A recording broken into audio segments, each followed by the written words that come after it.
Hi, this is Augustin Hadelich, and these are the 33 questions for Musique 3.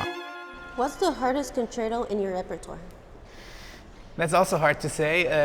I guess in different ways. Maybe Ligeti concerto is very difficult. Paganini concertos are really hard. It's a lot of hard pieces for the violin. You've performed the Dvorak concerto many times. How do you keep it feeling fresh each time? The Dvorak concerto, it actually feels pretty fresh to me every time I play it, because I feel like there's something really spontaneous, and maybe it's the folk music influence in the piece, but I always get really carried away by the piece. I feel like I know that guy. Oh yeah, that's me. Yes. That picture was taken like 3 years ago in the desert. Yeah. Yeah. How do you approach learning a new piece of music? Well, it kind of new piece of music. I don't know. It's a process. Put some time apart for it, and spend a lot of time actually away from the instrument at first, looking at the score, listening to it if there's recordings, and then I pick up the violin. And Do you have a favorite concert hall? well, of course, it is Beaux-Arts. I heard you like performing during summer season because tent venues tend to be beautiful. Which one is your favorite? Yes, maybe I've said that once. I think that I just loved how summer festivals are often in the most beautiful places. So I was probably thinking of Aspen Music Festival and Tanglewood, or Grand Teton National Park, where there's also a music festival, like these stunning landscapes, and then it's very special to make music there. What has been the most unforgettable concert experience so far? Unforgettable experience. They're all very memorable. It's maybe hard to pick just one. I guess unforgettable experience. I don't know. I will never forget like the first time I played in certain places, like when I played for the first time at the Berlin Philharmonic or in Carnegie Hall, or just places I dreamt of for so long, and then suddenly I was there. That was pretty unforgettable. How do you balance technical perfection with emotional expression? Yeah, it's a good. For me, they are not so separate, actually, that I try to figure out what I'm trying to express and then work out what I need to do. In the end, it's actually the technical execution in order to get that emotional result I want. So to me, they're really interconnected. But in the concert, I think mainly about the expression part, not as much about the technique. At least that's the goal, yeah. What do you think makes a great performance? I think the greatest performance, well, sometimes the performances when I walk off stage and I feel the best are not necessarily the ones when I realize later when I listen to a recording. They're not the ones where I actually played the best. Sometimes I don't feel as good on stage, but actually it came out much better. So as a performer, sometimes you're not the best judge of this.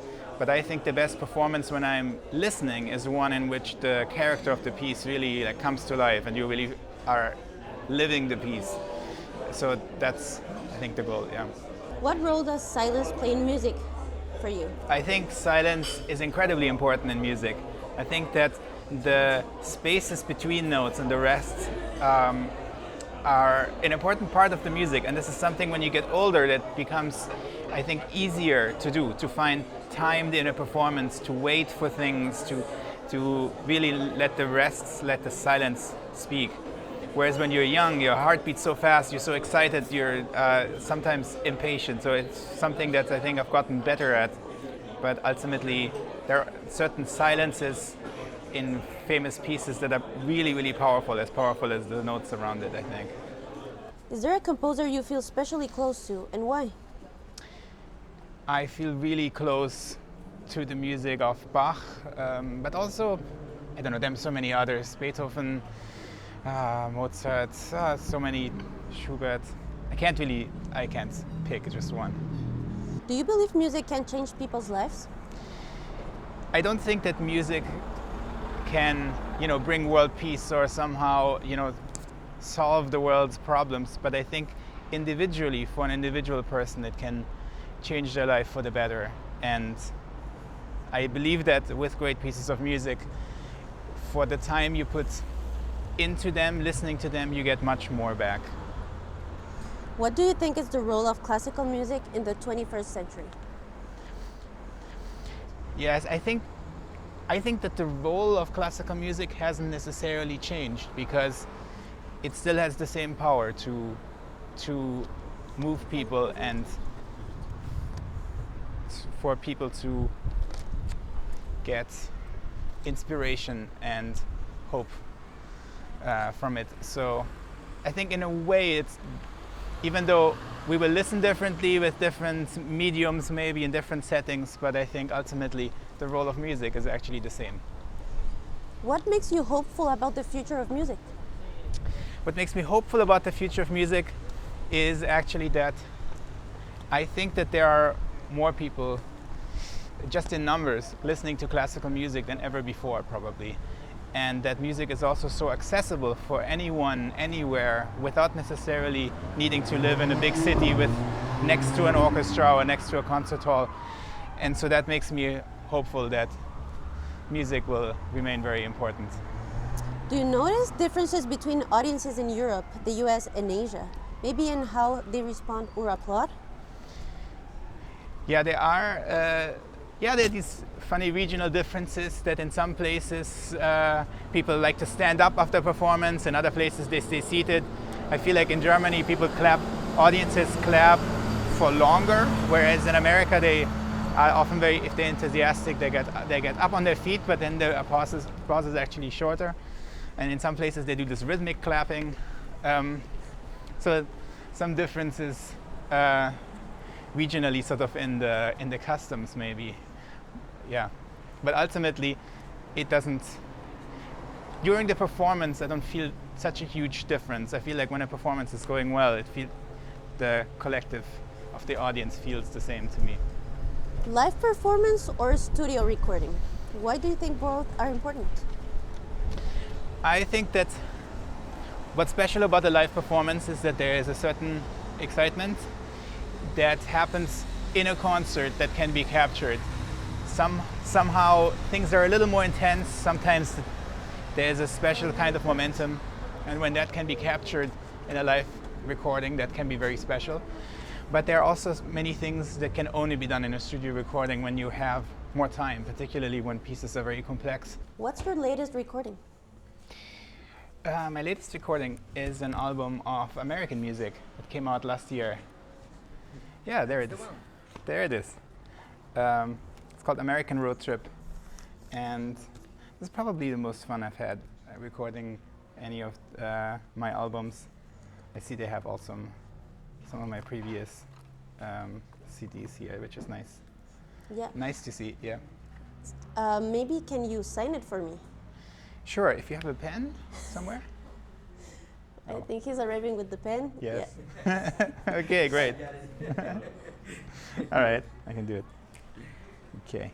Feels like a pity to sign on this beautiful photo. Jumping in as a last-minute cover. Would you say that's more of a chance or a risk? It's a good question. I think that when you have a cancellation, especially when you're first starting out in your career, that is an enormous opportunity, but you are also taking a risk. So especially when you are asked 2 days maybe before the performance, you have to then decide whether you can actually be ready. And sometimes it's better not to do it. Sometimes it's better to do it. So sometimes I've done some cancellations when I was first starting out, and that really helped me. Yeah. What's your take on social media? Is it more a blessing or a curse for musicians today? I think social media is really a curse in our world and in our society, but it is part of our life, and I think we have to use it to communicate, because it's one of the most important tools of communications now. So even though I find that the influence of social media is pretty negative and I don't really like using it, I do find myself using it, but even though I don't want to, like many people. But I think I appreciate that it enables me to reach directly listeners and fans, and so in a way there's also a lot of possibilities. So it's a complicated, mixed bag. Yes. What are you secretly good at? Secretly good at? I don't think it's not so secret, because I've sometimes talked about it that I like to do puzzles. Actually, I don't know if I'm that good at them, but things like Rubik's cubes. Of course, there are people that are much better at it than I am, or puzzles, chess, things like that. I really enjoy. Wow. Okay. What's your guilty pleasure when you're not practicing or performing? Guilty pleasure when I'm not practicing or performing. Well, actually, I don't feel guilty about it at all. I do like to get together with my friends and play board games. And for the past 10 years or so, that's been part of my life. Even though sometimes now I don't find as much time for it, but whenever I do it, it gives me a lot of joy. What's the most unusual thing a fan has ever said to you? The most unusual thing a fan has ever said to you? There are a lot of strange things people have said. I have gotten marriage proposals just randomly on Facebook in a message. I thought that was pretty strange. So What do you usually do right after a concert when adrenaline is still running very high? Right after I perform, yes, I'm very, very excited and wired, and I don't know that all the emotions kind of mix together. Usually I'm very happy and excited, also then immediately very hungry, and then I realize I'm actually really tired. It's all kind of swirls together. If you could time travel, which composer would you like to meet? Actually, I've thought about this. I think the composer that would be most fun to spend the day with would be Mendelssohn, who, from everything I've read, was such an interesting and nice person, and just so well educated about everything. I mean, I think it would just be just the best day ever. Yeah. And what would you tell him? I think I would just listen to everything he says. Probably also ask him some questions about his music, and I don't know. I don't think I would do most of the talking. And last question. What advice would you give to young musicians about staying true to themselves? It is important to stay, yes, it's important to sort of stay true to your musical ideals and principles. And actually it ties in with the social media question, that social media often seduces you to try to do things quickly for like sort of like a quick reward or quick effect, or like, and the goal of a classical musician is usually much more long-term. You are working for the performance you will maybe play 20 years from now. You know, you sort of like have a much longer horizon. So I think thinking about your long-term goals and who you ultimately want to be and how you want to play, I think that's the key.